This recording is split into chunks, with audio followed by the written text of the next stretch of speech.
SIR এই মুহূর্তে চলছে আমাদের পশ্চিমবঙ্গ সহ ভারতবর্ষের 12টা রাজ্য এবং কেন্দ্রশাসিত মানুষ অবশ্যই ক্ষতিগ্রস্ত, মানুষ অবশ্যই খারাপই করতে আছে, কিন্তু তারা নয়, যারা ঈমান এনেছে, যারা সৎকর্ম করে, যারা পরস্পরকে ধৈর্য ধারণের উপদেশ দেয়, সেই সমস্ত মানুষ তারা ক্ষতিগ্রস্ত নয়, বাকি সবই ক্ষতিগ্রস্ত।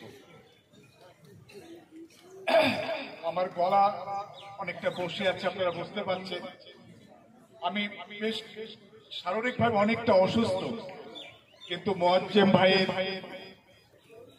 নির্দেশে বলুন, অনুরোধে বলুন, তার দাওয়াত আমি ফেলতে পারিনি, আপনাদের মধ্যে এসছে। আমার লাংসে, ফুসফুসে ভীষণ রকমের ইনফেকশন, কথা বলা বেশি বারণ, তারপরেও আমি আপনাদের মাঝে এসেছি। আপনারাও আজকে এখানে সমবেত হয়েছেন, কিছু মানুষ অনেক আয়োজন করেছেন, এত বড় মঞ্চ বানিয়েছেন, বিশিষ্ট মানুষজনদেরকে বিভিন্ন জায়গা থেকে তাদের মূল্যবান কথা আপনাদের কাছে পৌঁছে দেওয়ার ব্যবস্থা করেছেন। কিন্তু আমি আপনাদের কাছে শুধু বলতে চাই, আপনারা এখানে আসার আগে যেভাবে এসেছিলেন, এখান থেকে যখন ফিরে যাবেন, আপনাদের জীবনে, আপনাদের চলার পথে, আপনাদের মনোজগতে, আপনাদের চেতনায় কিছু পরিবর্তন হোক, এটাই আমার আকাঙ্ক্ষা, এটাই আমার চাওয়া।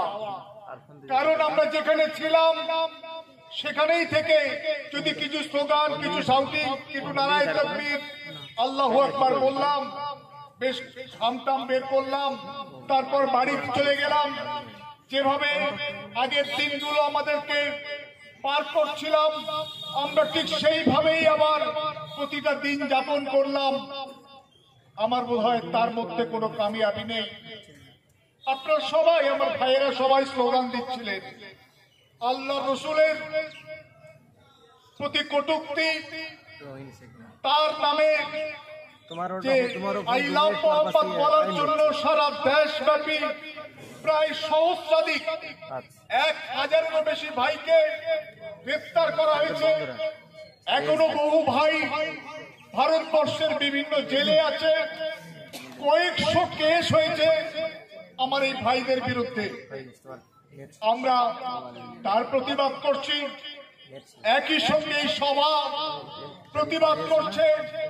এসআইআর এই মুহূর্তে চলছে আমাদের পশ্চিমবঙ্গ সহ ভারতবর্ষের 12টা রাজ্য এবং কেন্দ্রশাসিত অঞ্চলে। আমরা এই সভা প্রতিবাদ করছে, বিশেষ করে বাঙালি পরিযায়ী শ্রমিক যারা ভিন রাজ্যে কাজের জন্য গিয়েছে, কাজ করছে, তাদের উপর প্রতিদিন প্রতিনিয়ত যে নির্মম অত্যাচার এবং জুলুম চালানো হচ্ছে, আমাদের বিরুদ্ধে নানা রকম ষড়যন্ত্র চালানো হচ্ছে, বিভিন্ন রকম কালা কানুন এনে, কখনো আপনার 3 তালাক বিলের নামে, কখনো সিটিজেন অ্যামেন্ডমেন্ট অ্যাক্টের নামে, কখনো ওয়াকফ সংশোধন আইনের নামে। সর্বশেষ যে ওয়াকফ সংশোধন আইন আপনার কয়েকদিন আগে গত বছরে আইন করে পাশ করা হয়েছে, তার বিরুদ্ধে সারা ভারতবর্ষ তোলপাড়, সারা মুসলমান সমাজ তারা প্রতিবাদ করেছে, তারা আওয়াজ উঠিয়েছে। এখনো সভা সমিতি সব জায়গায় হচ্ছে, কিন্তু আমরা কোনটা আটকাতে পেরেছি ভাই?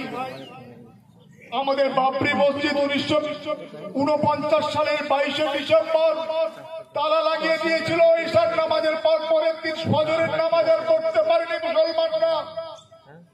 বাবরি মসজিদ কি 1986 সালের 1 ফেব্রুয়ারি পুজো করার জন্য কিছু অংশ খুলে দেওয়া হয়েছিল। আমরা আটকাতে পেরেছিলাম স্লোগান শাউটিং করে, সভা সমিতি মিছিল করে, পারিনি আমরা। 1992 সালের 6 ডিসেম্বর বাবরি মসজিদকে শহীদ করে দেওয়া হয়েছে। সারা দেশ তোলপাড় হয়েছে।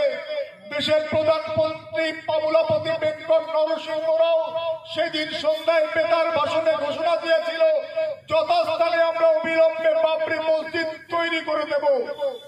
বাবরি মসজিদ তৈরি হয়নি, একের পর এক সারা ভারতবর্ষে বহু মসজিদ তারপরে বেদখল হয়ে গেছে, প্রতিদিন বেদখল হয়ে যাচ্ছে।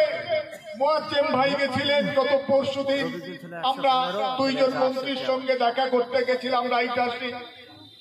নবান্নর একেবারে অদূরে ঢিলছোড়া দূরত্বে আকসা মসজিদ, যেমন ফিলিস্তিনে আল আকসা আছে, নবান্নর পাশে আকসা মসজিদ, সেখানে কালী পুজোয় সেখানে নামাজ পড়তে পারেনি মুসলমানরা।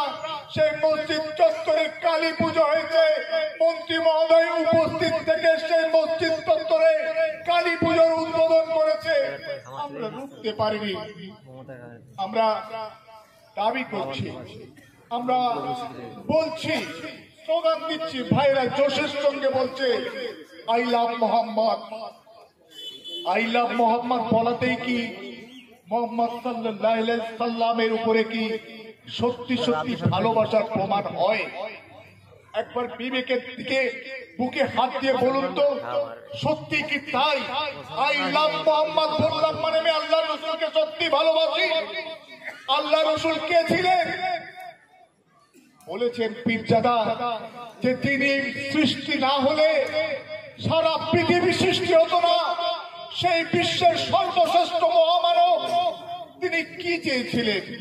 তিনি কি শুধু মুসলমানদের নবী? না, তিনি মুসলমানদের নবী নয়, তিনি বিশ্ব মানবের কল্যাণের জন্য, বিশ্বের মানুষকে সঠিক দিশা দেখাবার জন্য, বিশ্বের তাবড় মানব কল্যাণের জন্য তিনি একটা দৃষ্টান্ত, একটা পথ, একটা রাস্তা মানব সমাজের কাছে উন্মোচিত করেছিলেন, উপস্থাপন করেছিলেন। সেই নবী মুহাম্মদ সাল্লাল্লাহু আলাইহি সাল্লামের পথের অনুসারী আমরা যারা মুসলমান, আমরা যারা আল্লাহ রাসূলের উম্মত, আমাদের দায় এবং দায়িত্ব সেই নবীর আদর্শকে সমাজের সর্বস্তরে প্রতিষ্ঠা দেওয়ার মধ্যে আমাদের নবীর প্রতি ভালোবাসার প্রমাণ দিতে হবে। আই লাভ মোহাম্মদ বলার মধ্যে কিন্তু নবীর প্রেম কিন্তু প্রকাশ পায় না, এটা শুধুমাত্র ঠোঁটের আগায় বাহ্যিক প্রকাশ, কিন্তু অন্তরের মধ্য দিয়ে, কাজের মধ্য দিয়ে সমস্ত রকম ভাবে আমাদেরকে প্রমাণ করতে হবে আমরা নবী করিম সাল্লাল্লাহু আলাইহি সাল্লামকে কত ভালোবাসি। তোমার বাণীতে করিনি গ্রহণ, ক্ষমা করো হযরত, ভুলিয়ে গিয়েছি তবু। কলকাতা হাইকোর্ট আপনাদের প্রত্যেককে অনুরোধ করছি আপনারা ভিতরে চলে আসেন।